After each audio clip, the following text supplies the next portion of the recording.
Welcome to the Local Government Innovation Series on Future Cities Africa, presented by Business Engineering. Nestled in the heart of Namaqualand, Kamiesberg is addressing rural challenges with innovative strategies, blending digital advancements and community-driven solutions.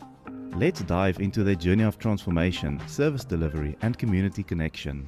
I'm your host Dan Claassen, and in this episode I'm joined by Frederick Strauss, CFO at Kamiesberg Local Municipality.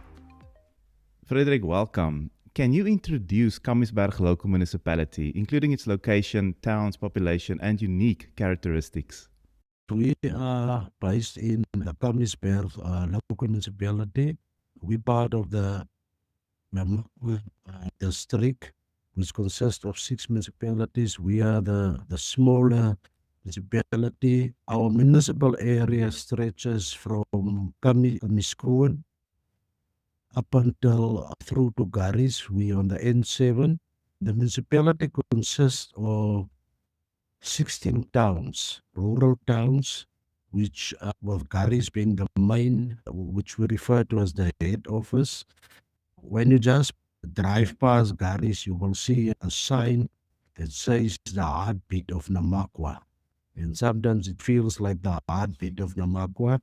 As mentioned, we are 16 towns, but these towns are rural towns located in a geographical area of 124,000 square meters. We just over 15,000 residents with the latest census that came out in 2022. So you can imagine we have towns ranging from 300 people up until 3,000 in Garies. Some of our towns that are known includes, like I said, Garies. We also have Skroon, which is familiar towns. What are the major challenges Kamiesberg faces, particularly in terms of economic development, resource allocation, and financial constraints? And how do these impact service delivery across your 16 towns?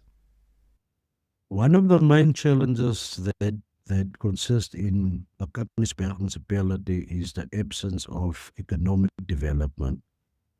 The Namaqualand mines, which was at the Bears mine, was operated in up until I think the mid 2000s, and with the closing of the mine, unemployment became a big problem, and it has escalated to our challenges. So we have unemployment rates of over 60%, very low economic development. We have 16 towns that we need to service.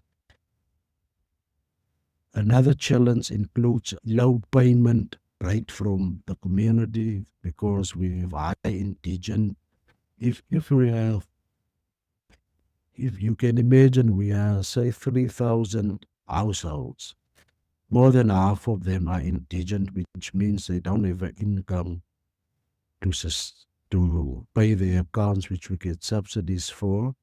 And the other main challenge is that we need to service all these towns with a fleet in Garies, because if you can follow the trend that with the unemployment and the high indigent rate, it's not feasible to have all the services stationed in the town. So, for example, refuse and removal, we need to allocate our resources between the 16 towns and do it on a weekly basis.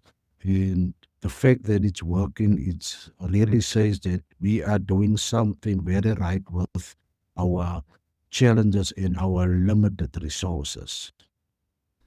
How does Kamiesberg manage service delivery across these 16 towns with a limited fleet of just 3 small trucks? And what role does coordination and technology play in this process? Yeah, it is a lot of coordination happens with that. It seems very simple from the outside, but you can imagine we have towns that all these towns needs to be serviced, and we don't want a situation where it seems like one town is more important than another. So we have coordination between 4 foremans, and then the office here in Garies, which is run by Ellison, that does a really great job in terms of coordinating everything. So our route is worked out. We stick to the plan. We do have challenges sometimes in terms of trucks needing to go out of the system being serviced, but we still do it very well. And I haven't seen any complaints on social media. You do have sometimes internal problems, especially over December when it's maybe the municipality closes for 2 weeks, but we do it through currently through just embracing technology and coordinating it through WhatsApp and having WhatsApp groups, and also through our ward councillors and ward committee members highlighting that, look, you haven't serviced us, please, before the people, our residents, because we don't also want to live in a filthy town. So yeah, it is a challenge, but it's also something that is really well run in the background, which you just see the service happening, but you don't see the coordination that goes around it. And like you said, it's three trucks, small trucks. We need to be aware that our affordability in terms of the fleet that we can afford. And yeah, it's for me sitting here as a CFO, it is a well-run operation with all the limited resources. Frederick, how has Kamiesberg's technology landscape evolved over the last 18 months, particularly with the transition to Business Engineering's Phoenix ERP financial system and the upcoming launch of the Collab Citizen app? And what impacts have these seen on operations and residents' interactions? Thank you very much. This is something that excites me a lot. Our municipal manager, Mr. Rufus Bakers, when I started here 2 years ago, we sat down and said, but where are we in terms of technology? So we have this financial system that was still a DOS system that was procured in 2005. Now imagine you have a system where doesn't use a mouse pad. You still have to use the tab button and the blue screen.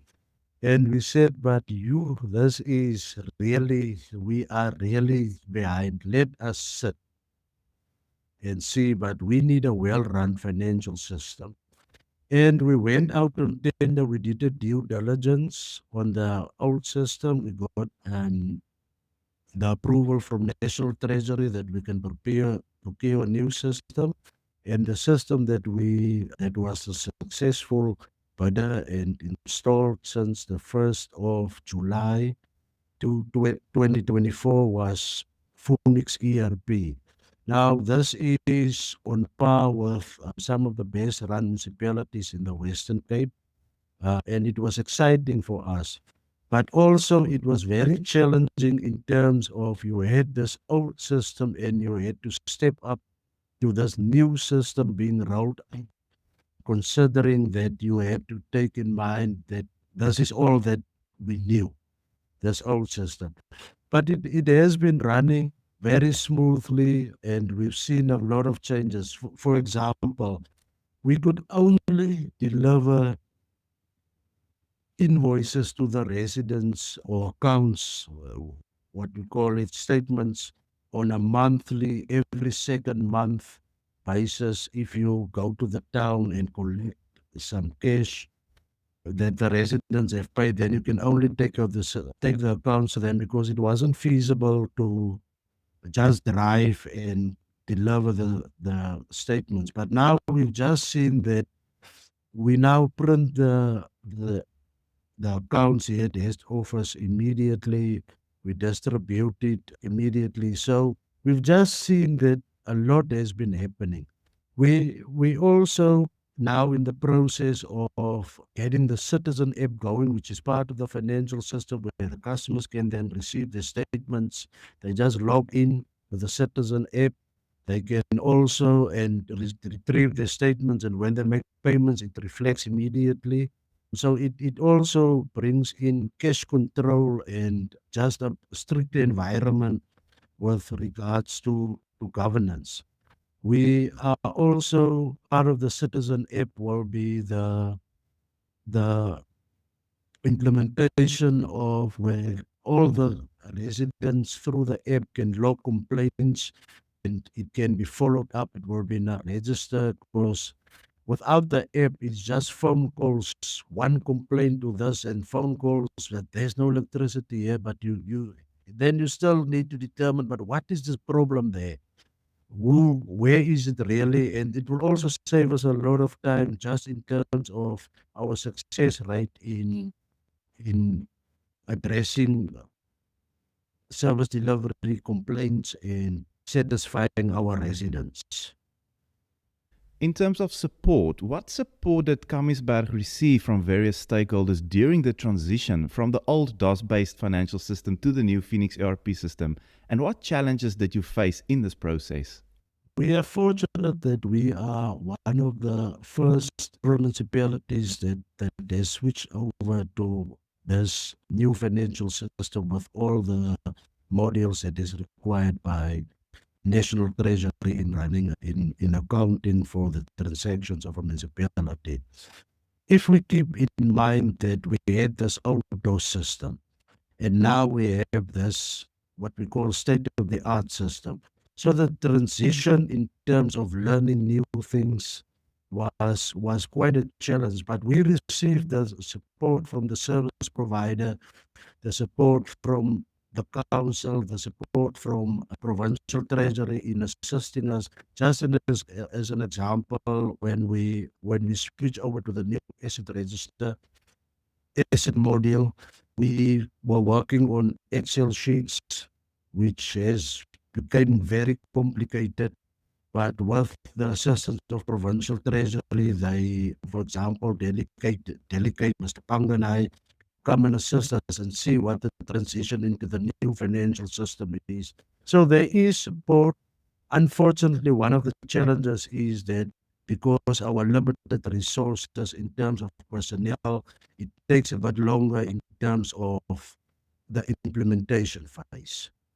Frederick, in closing, what future initiatives are planned at Kamiesberg to further improve communication and community engagement? I failed to mention at the beginning that we've switched over our telephone system to a VoIP system. Previously, if the internet was off and you didn't have a cable in, you could do nothing. Now we have Wi-Fi. That's why I'm sitting in a remote location. And in terms of our communication, every town has VoIP phone, which I can access via app as well to call them. So we don't even have to be in the office now. If you call me on my office line, then you will get hold of me through the app. So that has been a massive change in terms of our communication and digital strategy. If we couldn't get hold of some of these towns with poor network, and sometimes it's only telecom working here, MTN working there. So that has been, so now a citizen can go to the office and phone. Immediately they will get hold of us. There is communication is improved broadly. So the next phase that we want to do is some of my colleagues, which is in these towns working in the financial department, they're still working on just filling in receipts.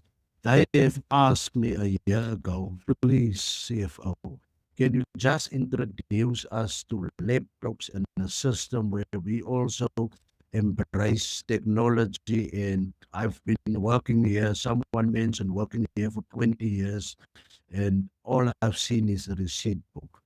And I gave them my commitment that I will procure 16 laptops or tablets where we can just give them access to emails, and also just that the financial system can be rolled out through them. It is a bit of a challenge in terms of getting the resources, the financial resources together, but hopefully if we speak in a year's time, then I will say that we have managed to roll that out.